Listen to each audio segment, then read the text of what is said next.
সম্প্রতি একটি তথ্য জানলাম, বাংলাদেশে 40 লক্ষের উপরে মামলা পেন্ডিং।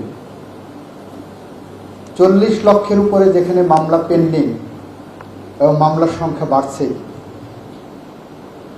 আইনজীবীর সংখ্যা বাড়ছে, প্রায় 80,000 আইনজীবী বাংলাদেশে বর্তমানে। 80,000 আইনজীবীর কোনো ট্রেনিংয়ের ব্যবস্থা নাই।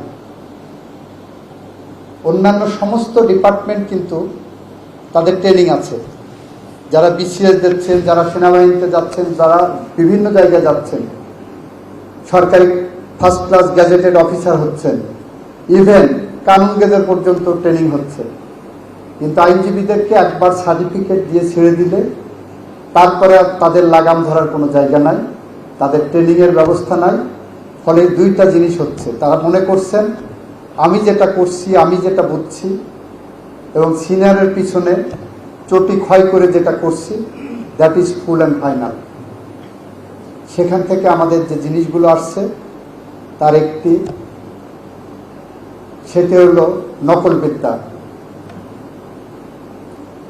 টাইপ করছেন 4 তলাতে, এটা অনেকবার শুনেছি এবং বলেছি।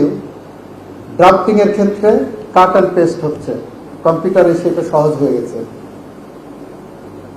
সেকেন্ড, আমরা অনেক ক্ষেত্রে দেখছি প্রফেশনের জায়গায়, কমিটমেন্টের জায়গায় আমাদের ফোকাস না করে শর্টকাটে টাকা পয়সা ইনকামের ব্যবস্থার দিকে আমরা এগোতে চাচ্ছি।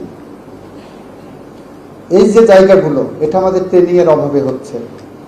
বার কাউন্সিলের সম্মানিত সভাপতি সাহেব আছেন, আমি যখন সভাপতি ছিলাম একটা রোল প্লে করে এসেছিলাম, উনিও সেই কমিটির মেম্বার ছিলেন, যে আমরা বার কাউন্সিলের সকল সদস্যকে, মানে বাংলাদেশের সকল আইনজীবীকে একটি কম্পালসারি ট্রেনিং এর আওতায় আনব। সেই কারণে ইতিমধ্যে আমরা ব্রিটিশ একটি ল ফার্মের সাথে চুক্তিবদ্ধ হয়েছি এবং আমি আজকেও, গতকালকেও আমি জার্মান গভর্নমেন্টের প্রতিনিধি এখানে আছেন, মার্টিনা আছেন, ওদের সাথে কথা বলেছি। Probably they had a meeting with the bar council yesterday.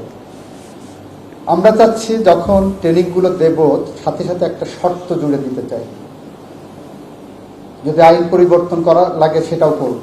শর্তটা হলো প্রত্যেক আইনজীবীকে একদিকে যেমন এথিক্যাল জায়গায় স্ট্যান্ডার্ড মেনটেন করতে হবে, একই সাথে তারা কমপক্ষে 10% মামলা প্রবণ করবেন।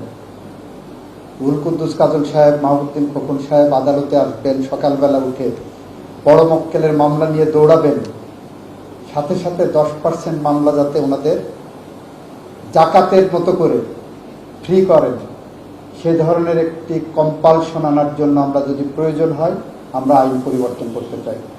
বার কাউন্সিলের সভাপতি, বার কাউন্সিলের মাননীয় সদস্য আপনাদেরকে দৃষ্টি আকর্ষণ করছি।